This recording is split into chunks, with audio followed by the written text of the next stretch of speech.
সকাল সকাল উঠে ঈশ্বরকে প্রণাম করেই আজকের দিনটা শুরু করলাম। রোজ তো আমার দিন এভাবেই শুরু হয় আর শেষও হয় ঠিক এভাবেই।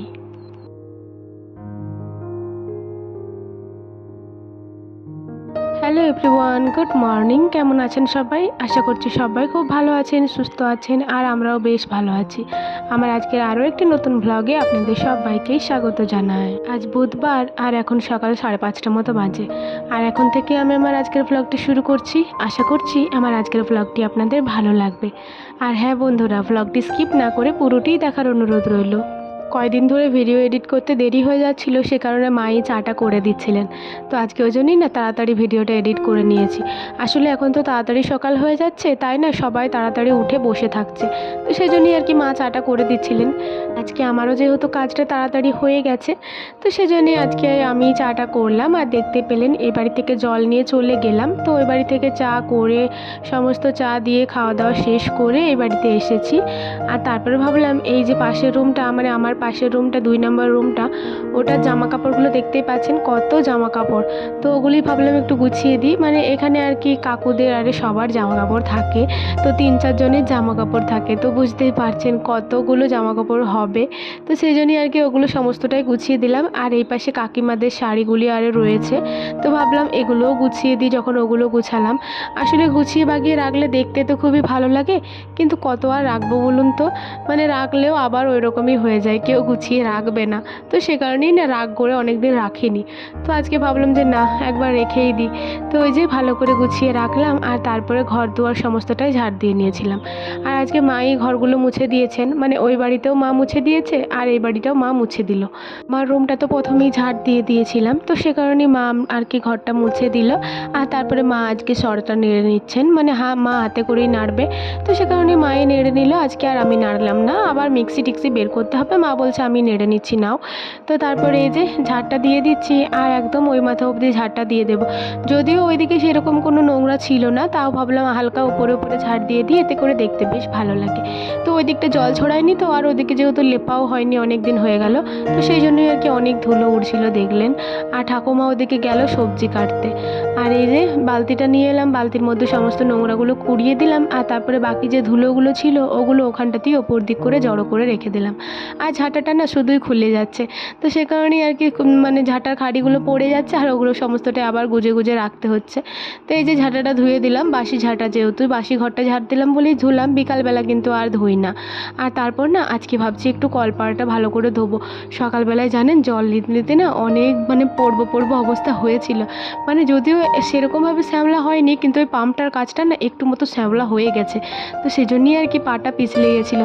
তো ভাবলাম আজকে বাবা এটা ভালো করে মাজবো, নয়তো আবার কোনো দিন দেখবো পড়েই বসে আছি। তো সেই জন্যই এই যে ব্লিচিং পাউডারটা দিয়ে দিচ্ছি।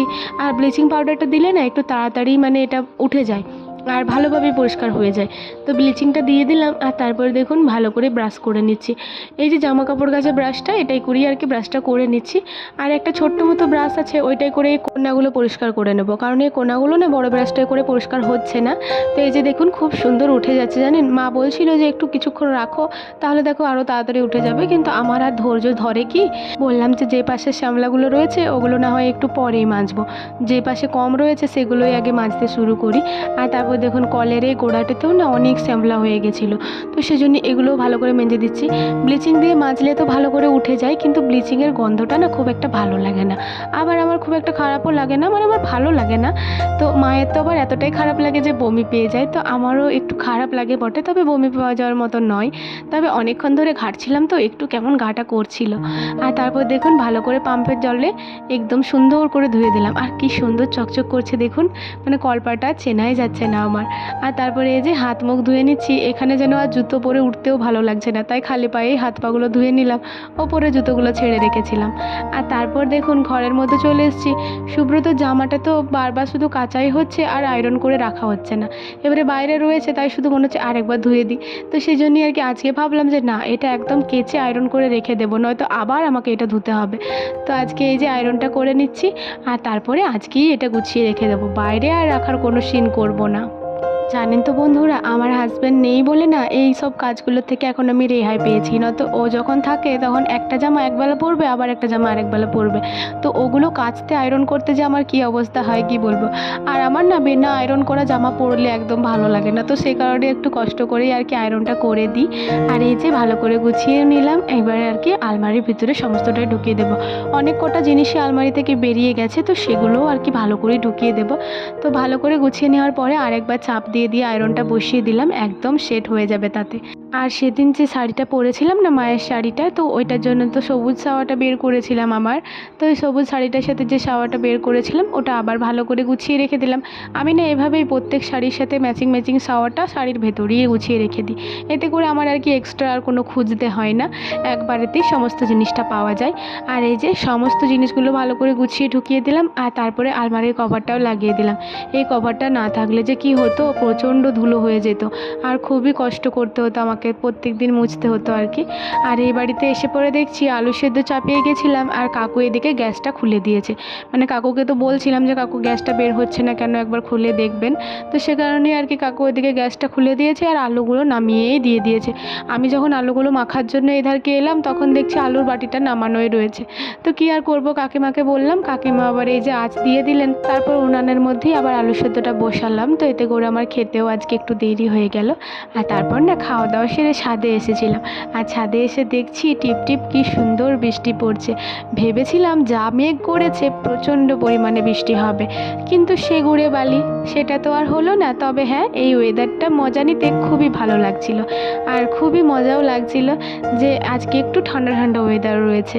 কালকে যা পরিমাণ গরম পড়েছিল তার দিক দিয়ে আজকে অনেকটাই ঠান্ডা ছিল। আর আজকে সকাল বিকাল দুই বেলায় মেঘ করেছিল, কিন্তু বৃষ্টি সেরকমভাবে হয়নি। তবে হ্যাঁ, ওয়েদারটা ঠান্ডা হলো। বন্ধুরা, এই যে দেখুন, যেটুকু বাকি ছিল সেটুকু তো করে দিয়েছি। মানে এই ধারের দরজাটা তো মানে জানালাটা তো হয়ে গেছিলো, তো এই ধারেরটাও না এই পেছন দিকটা আর এক ফুট করে দিয়ে দিয়েছি। মানে এই ধারের পেছন দিক ইরি দেখলেন কি হলো, কি হবে এবার। তো যাই হবে, ওটা পরে ঠিক করে দিচ্ছি। তো এটা আরেক কোট করে দিয়ে দিয়েছি। আর এই যে দেখুন ওয়েদারের জানলাটা যেটা বাকি ছিল ওটা একদম কমপ্লিট হয়ে গেছে।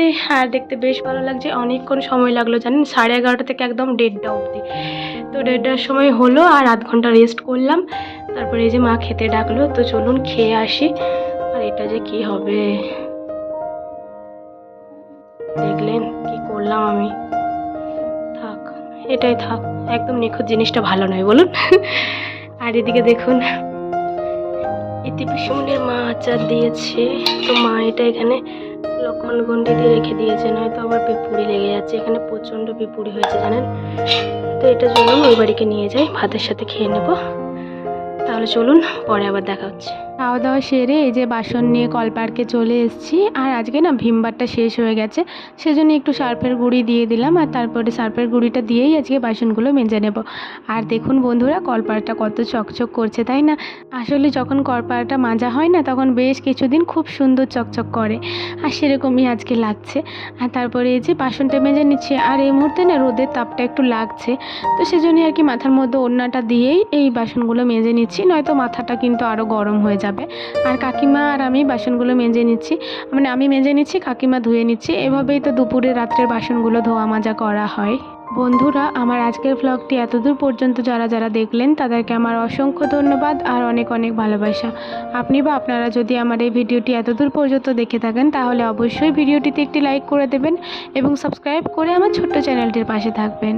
বাসনগুলো সব মাজা হয়ে গেল। তারপরে এই যে বাসন মাজা বাটিটা একদম ধুয়ে দিলাম। মানে ওটাতে তো সাবান নেই, এমনিতেও সার্ফের গুঁড়ি দিয়েই তো আজকের বাসনগুলো মাজলাম। তো ওটা বাটিটা একদম ভালো করেই ধুয়ে দিলাম। আর তারপরে হাত মুখ ধুয়ে ঘরে চলে এসেছিলাম। ঘরের মধ্যে অনেকক্ষণ শুয়েছিলাম, আর সেরকমভাবে ঘুমাইনি, ওই আধ ঘন্টা 1 ঘন্টা মতো ঘুমিয়েছিলাম। তারপরে বিকেলের যে কাজগুলো ছিল ওগুলো সমস্তটাই কমপ্লিট করে এই যে বাবার জামাটা মানে ওখানে গোছাতে গিয়ে দেখলাম হাতের কাজটা একটু ছিঁড়ে গেছে। তো ওটাই ভাবলাম একটু সেলাই করে দিই, আসলে মাঠঘাট যাওয়া হবে এটা পরে। তো সেই জন্যই এই যে সাদা সুতো দিয়ে সেলাই করতে হবে, যেহেতু কালারটা একটু সাদা সাদা মতনই। বন্ধুরা, আজকের ভিডিওটা খুব একটা বড় করতে পারলাম না, কারণ সেরকমভাবে কাজকর্ম তো করেছি কিন্তু ভিডিওগুলো শ্যুট করা হয়নি। তো সেজন্যই আজকের ভিডিওটা ছোটোর মধ্যেই রইলো। ভিডিওটি কেমন লাগলো অবশ্যই কমেন্ট করে জানাবেন। আর সবাই ভালো থাকবেন, সুস্থ থাকবেন আর অবশ্যই সাবধানে থাকবেন। আবারও দেখা হবে কালকে একটি নতুন ভিডিওর সাথে।